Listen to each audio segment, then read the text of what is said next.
Saludos, ¿cómo están? Bien. Me alegro que estén todo bien y dispuesto a compartir con nosotros esta introducción al ministerio El Principio Divino. Vamos a compartir esta introducción con ustedes. Vamos a seguir haciendo un trabajo para seguirlo compartiendo con ustedes en diferentes temas, en diferentes ocasiones. Siempre estaremos con ustedes, la jovencita Evelyn Hernández y su hermano Julián de Paula. Así que espero que se sientan cómodos, tranquilos y bien relajados en este momento y en otros que vienen por ahí. Vamos a dar inicio a la parte de hoy. ¿Qué es el principio divino? La palabra principio como tal es una palabra polisémica, una palabra que tiene mucho significado. La palabra principio significa inicio o comienzo de algo. Pero cuando trasladamos ese concepto al vocabulario bíblico, al vocabulario de las Sagradas Escrituras, el concepto principio significa regla, orden, mandamiento, precepto. Todos sabemos que cuando un grupo de personas o una persona en particular se decide a fundar una organización como una cooperativa, como un club de deporte, un club de madre, un club de agricultores o una asociación de agricultores, cualquier organización, una compañía, lo primero que se piensa es en estatuirla, en elaborar los estatutos por medio del cual se van a regir su membresía. Eso va a reglamentar el orden y a darle rol a cada persona que componen y que van a administrar esa determinada asociación, esa determinada compañía. Entonces, precisamente, cuando Dios puso el hombre y la mujer en el jardín del Edén, le dio un mandamiento. Y ese mandamiento es el que todo hombre y toda mujer debe observar, debe cumplir para agradarle al Creador, y por eso llamamos este ministerio El Principio Divino, porque hablamos y explicamos en nuestras conferencias y en nuestra prédica sobre aquel mandato dado por Dios a la humanidad. Y por eso lo llamamos El Principio Divino, porque es un precepto, es un mandamiento que viene de Dios hacia el hombre. ¿Por qué llamamos este ministerio el principio divino en la República Dominicana? Lo llamamos el Principio Divino en la República Dominicana porque este ministerio está diseminado por el mundo entero. Conozco muchos hermanos en el continente europeo, en el continente suramericano, que predican el Principio Divino, hablan de él. Y nosotros, como miembro de este ministerio, también vamos a hacer un trabajo para subirlo a las redes y darnos a conocer como miembro de esa comunidad internacional. Y por tal motivo le ponemos el Principio Divino para que sepan la persona que nos van a seguir desde dónde se produce, desde dónde se le está ministrando la palabra del Señor.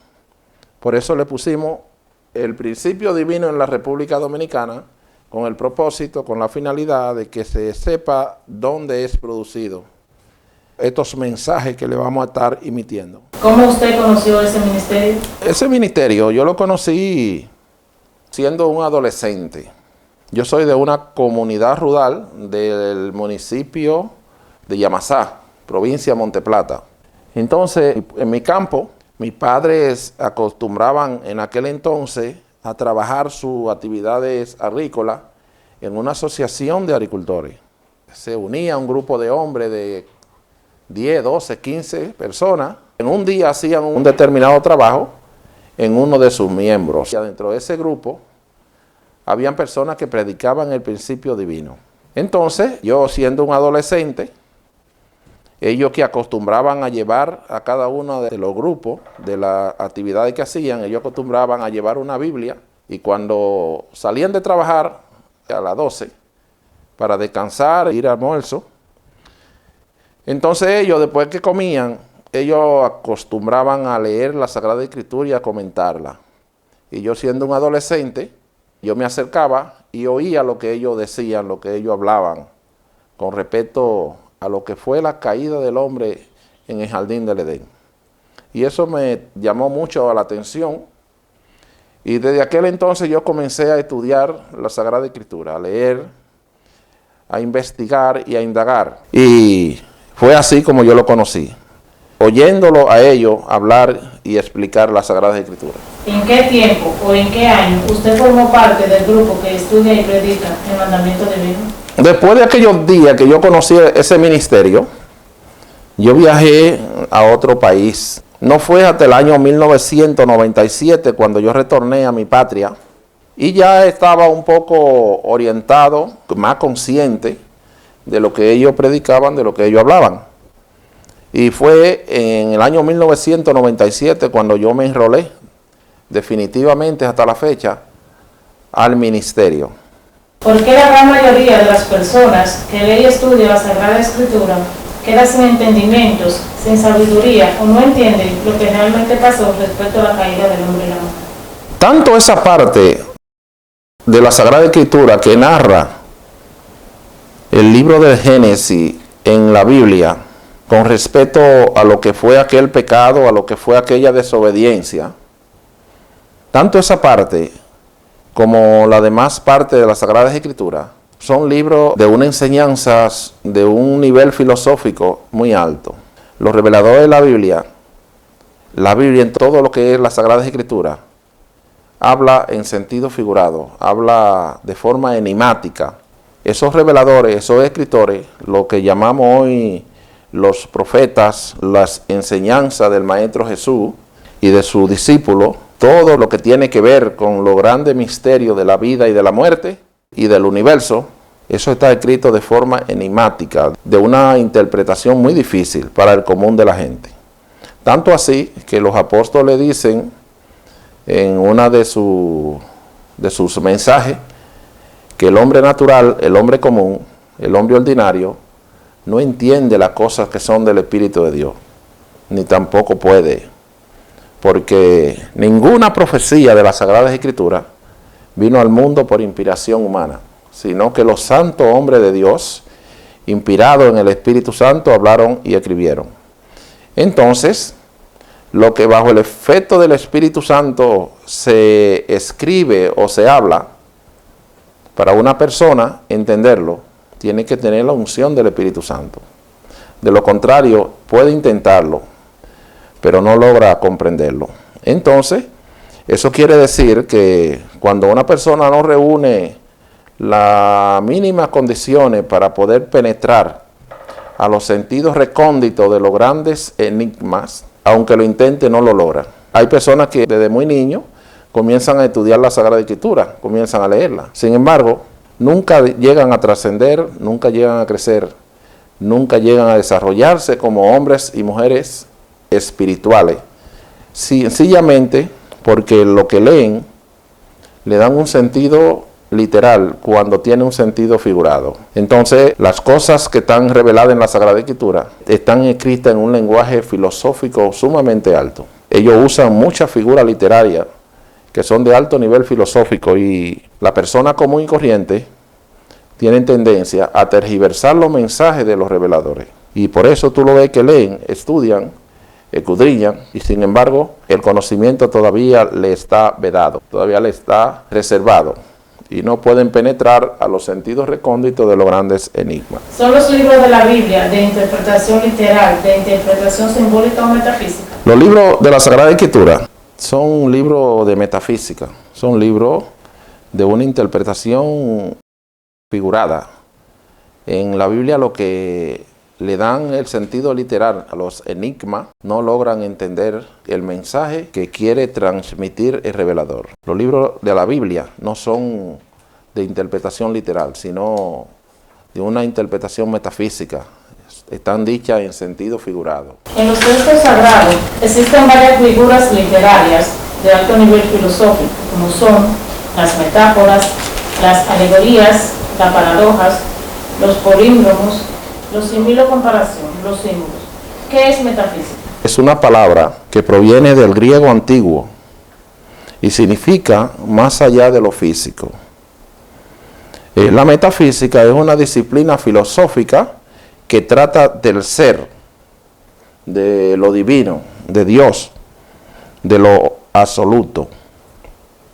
Esta ciencia tiene 4 características principales, que son, primero, ser una ciencia filosófica que se basa en el razonamiento abstracto.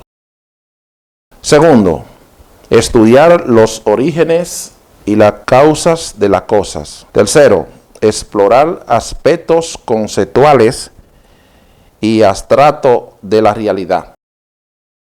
Cuarto, enfrentar problemas y cuestiones sin respuesta clara. ¿Qué es una metáfora? Una metáfora o las metáforas son aquellas en las que términos imaginarios reemplazan por completo los términos reales. Por tal razón, para hacer comprensible una metáfora en un discurso, en un libro, hay que reemplazar los términos imaginarios por los reales. También se hace uso figurado del lenguaje para referirse a algo, pero sin mencionar su nombre directamente. Por ejemplo, del árbol de la ciencia del bien y del mal, no coma de su fruto.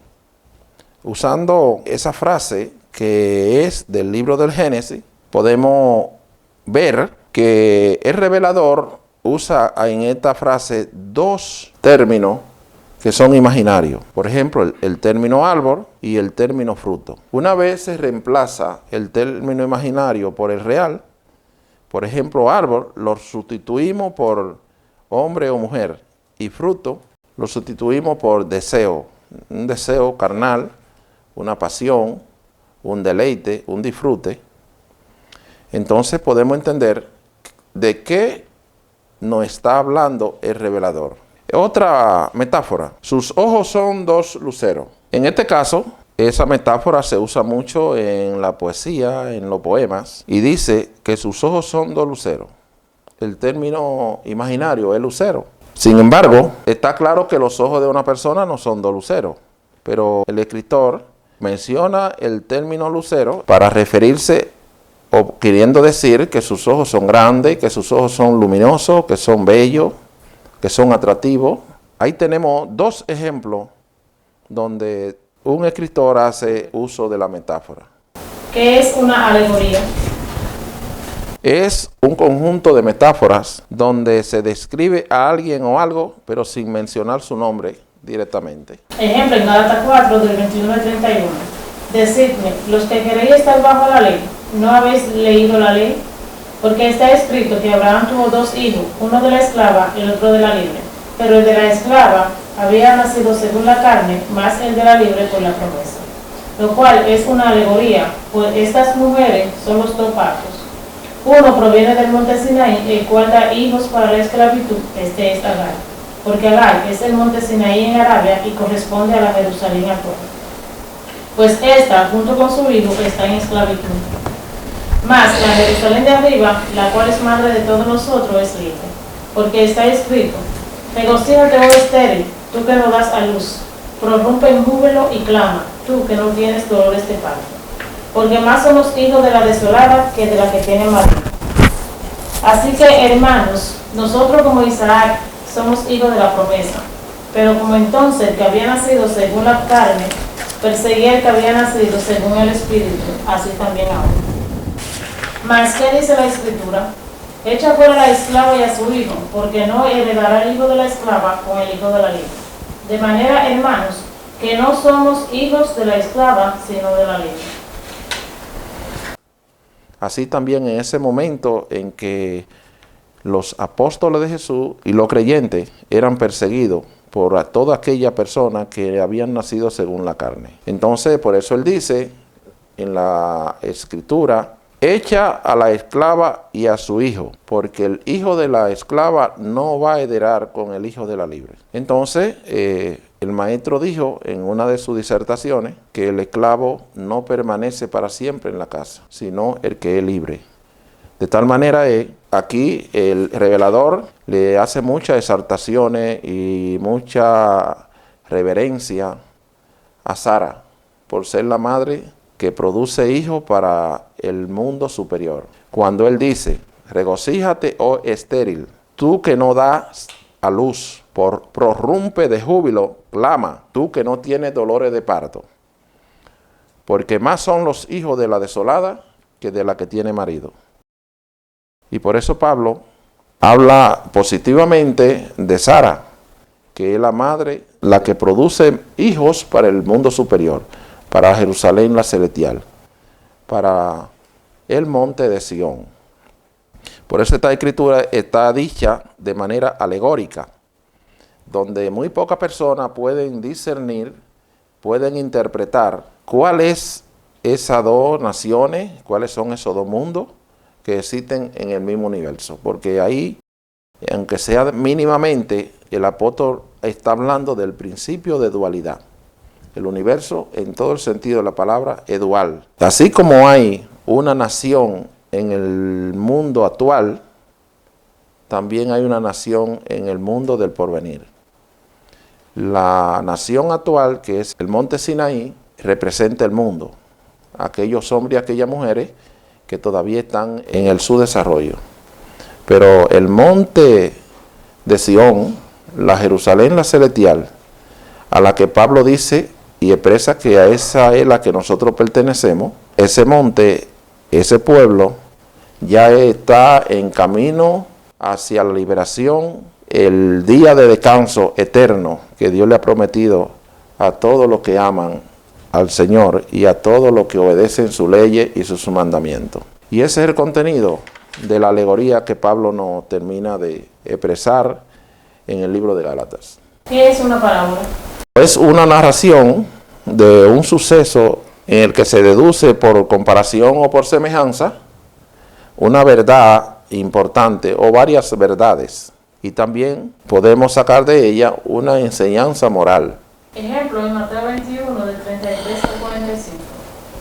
Oí otra parábola. Hubo un hombre, padre de familia, el cual plantó una viña, la acercó de vallado, cavó en ella un lagar, edificó una torre y la arrendó a unos labradores y se fue lejos. Y cuando se acercó el tiempo de los frutos, envió su siervo a los labradores para que recibiesen sus frutos. Mas los labradores, tomando a los siervos, a uno golpearon, a otro mataron y a otro apedrearon. Envió de nuevo otros siervos, más que los primeros, e hicieron con ellos de la misma manera. Finalmente le envió su hijo, diciendo, tendrán respeto a mí. Mas los labradores, cuando vieron al hijo, dijeron entre sí, este es el heredero, venid, matémosle y apoderémonos de su heredad. Y tomándole, le echaron fuera de la viña y le mataron. Cuando venga pues el señor de la viña, ¿qué hará aquellos labradores? Le dijeron, a los malos destruirá sin misericordia, y arrendará su viña a otros labradores que le paguen el fruto a su tiempo. Aquí hay que determinar quién representa a ese padre de familia. Ese vallado, del cual está cercado la viña del padre de familia, de Dios, representan la ley del universo. Dice que cavó un lagar y edificó una torre. ¿Qué representa ese lagar? Dentro de esa ley, el lagar representa la ley del mal. ¿Y la torre qué representa? Representa dentro de esa ley del cual existen en el universo, esa torre representa la ley del bien, la ley de la vida, la ley de la bendición. Y dice claramente que ese padre de familia envió siervo de él hacia los labradores. ¿Quiénes son y qué representan esos siervos? Esos siervos representan a los profetas, a los ángeles de Dios y representan el Hijo de Dios y representan también los ángeles, los profetas, los apóstoles. ¿Y quiénes son aquellos labradores que le habían arrendado la viña al padre de familia? Pues esos labradores representan los hombres y las mujeres que habitamos el mundo. ¿Y cuál fue y qué representa el Hijo que por último envió el padre de familia hacia los labradores. Ese hijo lo representa Cristo Jesús, el Hijo de Dios. Ahí podemos ver cuál fue el comportamiento de los hombres y de las mujeres frente a los profetas que Dios le envió y a los ángeles, buscando que los hombres producieran los frutos de la viña. Porque todo proyecto que una persona elabora, lo elabora con un propósito, con una meta. Entonces Dios creó el hombre y la mujer para que fueran hombres y mujeres espirituales. Sin embargo, cuando se dejaron llevar por la ley del mal, por la ley contraria a Dios, nos convertimos en hombres y mujeres agresivos, traidores, podría yo decir, llenos de odio y de maldad, y maltratamos a todo lo que Dios nos envía para que volvamos al camino de la ley del bien.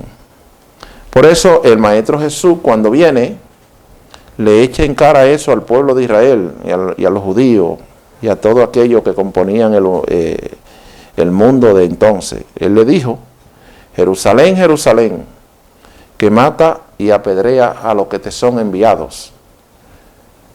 Todo el tiempo quise juntar a tus hijos como junta la gallina a sus polluelos debajo de sus alas, y no quisiste. De manera que ahí tenemos la ilustración de la historia del universo. Cómo ha sido el hombre frente a Dios, frente a su Creador y frente a todo lo que le han enviado para hablarle la palabra de Dios y para hacerle exigencia de que le demos los frutos de la viña del Señor, de la viña de Dios, que es vivir una vida espiritualizada y que podamos servirle a Dios y hacer su voluntad. ¿Qué es una paradoja?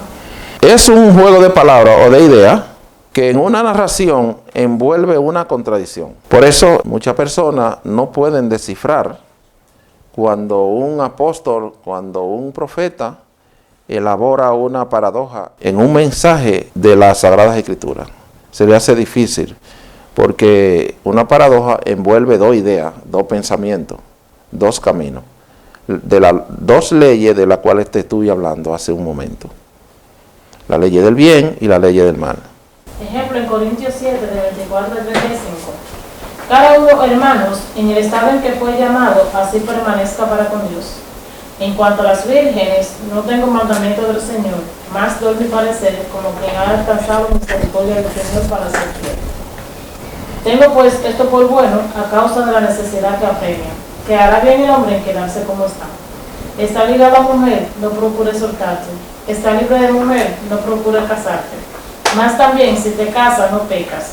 Y si la doncella se casa, no peca. Pero los tales tendrán aflicción de la carne, y yo os la quisiera evitar. Pero esto digo, hermanos, que el tiempo es corto. Esta pues, que los que tienen esposas sean como si no la tuviesen, y los que lloran como si no llorasen, y los que se alegran como si no se alegrasen, y los que compran como si no comprasen, y los que disfrutan de este mundo como si no lo disfrutasen, porque la apariencia de este mundo se pasa. Quisiera pues que estuviese sin congoja. El soltero tiene cuidado de las cosas del Señor, de cómo agradar al Señor. Pero el casado tiene cuidado de las cosas del mundo y de cómo agradar a su mujer. Hay asimismo diferencia entre la casada y la doncella. La doncella tiene cuidado de las cosas del Señor para ser santa en cuerpo como en espíritu. Pero la casada tiene cuidado de las cosas del mundo y de cómo agradar a su marido. Esto lo digo para vuestro provecho, no para tender los lazos, sino para lo honesto y decente, y para que sin impedimentos os acerquéis al Señor. Aquí hay una paradoja que construye el apóstol Pablo a los corintios. Es evidente de que él define de forma clara y de manera sencilla la diferencia entre un hombre casado y un hombre no casado. Él define claramente la diferencia entre una mujer casada y una mujer no casada. El hombre o la mujer casada, cualquiera que sea, tiene cuidado de la cosa del mundo y de cómo agradar a su cónyuge. Pero el no casado tiene cuidado de cómo ser santo o santa en sí misma, en cuerpo y en espíritu, y de cómo agradar al Señor. Y él termina diciendo un detalle muy importante. Esto le digo no para tenderle un lazo, sino para lo honesto y para lo decente, y para que sin impedimento nos acerquemos al Señor. Hay una gran diferencia entre una persona que busca al mundo y que pertenece al mundo y una persona que busca a Dios y que no pertenece al mundo. Uno de los detalles que le dio el maestro a su discipulado y que hoy día nos da a nosotros es que nosotros, aunque estamos en el mundo, no pensamos como piensa el mundo y no somos del mundo. El creyente ya no pertenece al mundo, por lo tanto, no debe buscar la cosa del mundo ni tampoco debe agradar al mundo, sino al Señor. Porque el Señor es nuestro Salvador, nuestro Redentor, nuestro Maestro. Ese es el ejemplo a seguir, el modelo a imitar. El Señor nunca se casó, el Señor nunca transgredió los mandamientos de Dios. El Maestro, a pesar de que la Sagrada Escritura dice que fue tentado en todo, en ninguna tentación cayó. Porque Jesús, el Cristo, es la contraparte de Adán y de Eva. Por eso Él vino para deshacer la obra del enemigo. Por tal motivo, no podía caer de la manera que cayó Adán. Para darle ejemplo a los hombres y a las mujeres de que aún estando en la carne y viviendo como hombre y como mujer, podemos vencer la tentación, podemos vencer al enemigo. Por tal motivo, el apóstol Pablo dice en diferentes ocasiones, en diferentes cartas, sean imitadores míos como yo lo soy de Cristo. De manera es que el mismo maestro dijo, ejemplo yo le he dado para que como yo hice también vosotros hagáis. De manera es que un discípulo de Cristo y que haya aprendido de él, ya no contrae matrimonio, ya no se casa, sea hombre o sea mujer. Porque deja de ser como Adán y como Eva para ser como Cristo. Deja de imitar los hombres del mundo y las mujeres para ser como el Maestro. Por eso él mismo dijo, bástale al discípulo ser como su maestro y al siervo ser como su Señor. Esa paradoja envuelve siempre a la mayoría de los estudiantes, de los lectores, y al tener dos ideas, dos pensamientos, esa paradoja, siempre la gente elige el pensamiento del mal y se olvida del pensamiento del bien.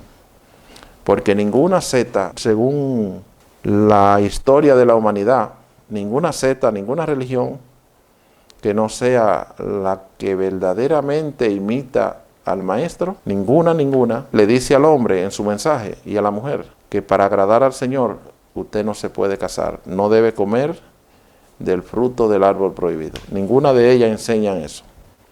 Pero nosotros, los que predicamos el principio divino, le decimos lo mismo que le dijo Dios al hombre y a la mujer. No coma del fruto del árbol de la ciencia del bien y del mal, porque el día que de él coma, ciertamente morirá. Por eso, mucha gente elige el bien, muy poca gente elige el bien, pero mucha gente elige el mal. ¿Qué es un palíndromo? Son palabras que al leerla de izquierda a derecha y de derecha a izquierda, significan lo mismo. Pero también hay palíndromos que al leerla de derecha a izquierda y de izquierda a derecha, significan algo contrario, algo opuesto. Por ejemplo, la palabra Adán, leída de izquierda a derecha, significa Adán, aquel hombre que Dios puso en el huerto del Edén. Entonces, si tú la lees de derecha a izquierda, significa nada. Ahí hay un palíndromo. Ahí hay un ocultismo. Ahí hay un misterio que mucha gente no ha podido entenderlo. La palabra reconocer, leída de izquierda a derecha y de derecha a izquierda, significan lo mismo. Y la frase, una frase, por ejemplo, aman a Panamá. La frase aman a Panamá, leída de izquierda a derecha y de derecha a izquierda, significa lo mismo. Ahí hay un palíndromo en esa frase y en esas dos palabras que te termino de mencionar. Símil o comparación, ¿qué es? Es una figura retórica, donde se comparan dos cosas o dos personas de forma explícita, usando la palabra como, cual o a. En un símil hay una comparación, una semejanza entre dos cosas o dos personas. Ejemplo, en Lucas 6, del 46 al 49. ¿Por qué me llamáis Señor, Señor, y no hacéis lo que yo digo? Todo aquel que viene a mí y oye mis palabras y la hace, os indicaré a quién es semejante. Semejante es al hombre que al edificar una casa, cavó y hondó y puso el fundamento sobre la roca. Y cuando vino una inundación, el río dio con ímpetu contra aquella casa, pero no la pudo mover porque estaba fundada sobre la roca. Mas el que oyó y no hizo, semejante es al hombre que edificó su casa sobre tierra sin fundamentos, contra la cual el río dio con ímpetu, y luego cayó y fue grande la ruina de aquella casa. Aquí el Señor construye un símil, una comparación. Compara de manera explícita dos hombres, dos personas. Y dice que la primera fue un hombre que oía la palabra de Dios y hacía tal y como el maestro la enseñaba. Un segundo hombre que también se propuso edificar una casa, oía la palabra del Señor, pero no hizo conforme a lo que el Señor le enseñaba, no hizo conforme a la palabra. Entonces, él compara a esos dos hombres como dos edificadores. El primero cavó y al cavar encontró la roca sobre la cual edificó su casa. Entonces cayeron las aguas, subieron los ríos, soplaron los vientos, dieron con ímpetu, con fuerza contra aquella casa, y la casa no cayó, porque estaba edificada sobre la roca. El segundo oyó la palabra del Señor y no hizo conforme a ella, y también trató de edificar una casa. Cavó y edificó su casa sobre la tierra, sobre la arena. Vinieron las aguas, las lluvias, soplaron los vientos y dieron con fuerza contra aquella casa, y grande vino a ser su ruina, porque estaba edificada sobre tierra, sobre la arena. Esas dos personas que compara el maestro representan doctrina y enseñanza, que edifican y que construyen los hombres. El primero representa a los hombres y a las mujeres que para edificar su doctrina, su enseñanza, incluyen la verdad. Y el segundo representa a los hombres y a las mujeres que al construir una secta, una religión, no incluyen la verdad, porque la roca representa la verdad, lo verdadero, lo justo, lo real. Pero la arena o la tierra sobre el cual edificó el primero, que cuando recibió con ímpetu la fuerza de la naturaleza, su casa fue derribada porque no estaba cimentada, edificada sobre la roca, sino sobre la tierra, sobre la arena. La roca representa la verdad, lo real, lo lógico. La arena representa lo falso, lo inverosímil, lo negativo, porque Dios llevará a prueba todo lo que hemos edificado, sectas y religiones. Y cuando pasen por la prueba, que representan el agua, los vientos, que van a dar con ímpetu contra aquella secta, contra aquellas religiones, entonces el que sufra pérdida recibirá bochorno, vergüenza, descrédito y deshonra. Mas la doctrina que prevalezca cuando pase por la prueba es la que va a ser reconocida como la verdadera, como la que tiene lógica, como aquella que edificó el maestro. De tal manera que ahí tenemos un símil, una comparación entre dos tipos de enseñanza, la falsa y la verdadera. Por eso siempre se ha hablado de falso maestro, falso orientadores, falso profeta, falso educadores. Pero también hay educadores que son verdaderos, que vienen de Dios y que vienen siempre a los hombres y a las mujeres con la verdad, con lo que es justo y con lo que es lógico. Ese es el mensaje de esa comparación.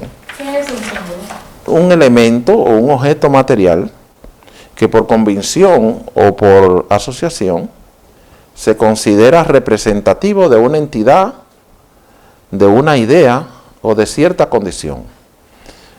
El simbolismo nos da la idea de que una cosa representa a otra.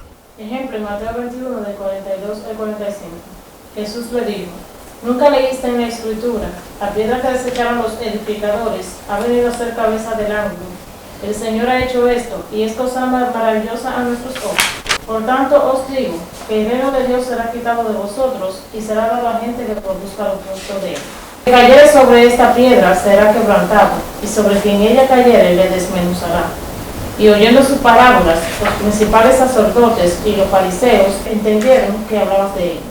Precisamente esa parábola está dedicada y construida como un ataque a los sumos sacerdotes, a los fariseos, a los jebuseos y a toda clase de doctrina que no será aprobada y certificada por el maestro. Ahora bien, aquí tenemos la palabra piedra, que representa la verdad, y la palabra fruto representa la obra de un hombre y de una mujer.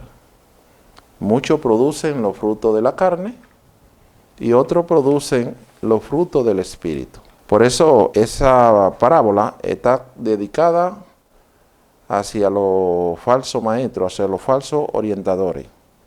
Por eso dice, la piedra que desecharon los edificadores.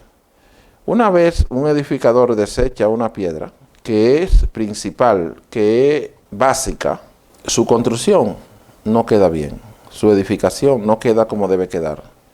Queda edificada sobre lo falso, sobre lo irreal, sobre lo lógico.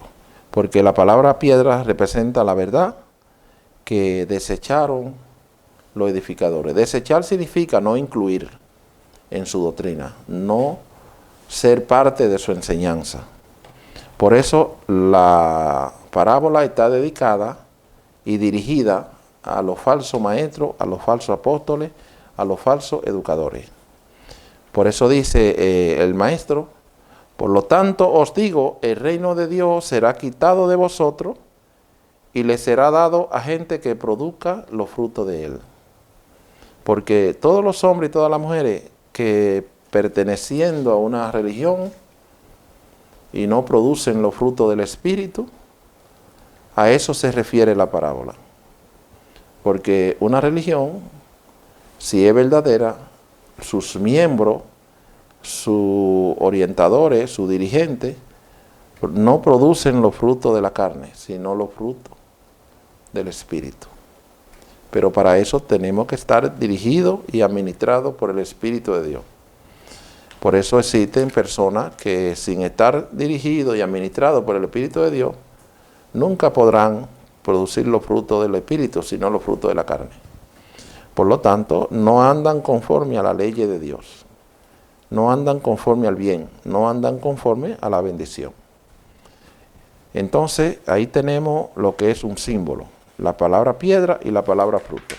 Ejemplo, en Mateo 3, del 7 al 10. Al ver él que muchos de los fariseos y de los saduceos venían a su bautismo, les decía: generación de víboras, ¿quién os enseñó a huir de la ira venidera? Haced pues frutos dignos de arrepentimiento, y no penséis decir dentro de vosotros mismos: a Abraham tenemos por padre. Porque yo digo que Dios puede levantar hijos de Abraham aún de esta piedra. Y ya también el hacha está puesta a la raíz de los árboles. Por tanto, todo árbol que no da buen fruto es cortado y echado en el fuego. Aquí tenemos otro ejemplo de simbología. Ya hemos hablado de lo que significa la palabra fruto. Y aquí entra el concepto árboles, de mucha importancia. Y dice en el verso 10, y ya también el hacha está puesta en la raíz de los árboles. Por lo tanto, todo árbol que no dé buen fruto es cortado y echado al fuego. En todo lo que tiene que ver con el Evangelio del Maestro, la enseñanza de los apóstoles, el concepto árboles representa un hombre y una mujer. Por eso dice que el hacha está puesta en la raíz de los árboles, haciendo referencia a los hombres y a las mujeres. Y todo hombre y toda mujer que no dé buen fruto es cortado y echado al fuego. ¿Cuáles son los frutos que ellos consideran buenos? Los frutos del Espíritu, la obra del Espíritu. ¿Y cuáles son los que ellos consideran malos? Los frutos de la carne. Y los frutos de la carne son los que producen los hombres y las mujeres que desobedecen la ley de Dios, la que desobedecen la ley del bien, la ley de la justicia, la ley de la bondad. Entonces, el concepto árboles representa hombres y mujeres que no producen los frutos del Espíritu. Y para dar fruto digno de arrepentimiento hay que producir los frutos del Espíritu. Esos son los que son dignos de arrepentimiento. Por eso dice el predicador, no penséis decir dentro de vosotros mismos, Abraham tenemos por padre. Porque yo os digo que Dios puede levantar hijos de Abraham de esta piedra. La piedra representa el Espíritu, la verdad, de lo cual nacen los hijos de Abraham, los hijos de Dios. Por eso muchas personas tienden a tergiversar los mensajes de la Sagrada Escritura por no poder discernir lo que representa la palabra árbol, la palabra fruto, en diferentes contextos de la Sagrada Escritura. Hasta aquí hemos llegado con la introducción al principio divino. Le damos la gracia a Dios por habernos dado esta oportunidad de presentarle este estudio conferencia, y después le damos la gracia a ustedes por habernos acompañado en este momento. Esperamos que también nos acompañen en la próxima vez que vayamos a compartir un estudio o conferencia semejante a este. Dios le bendiga, Dios le guarde y muchas gracias. De nada, amén, amén. Amén.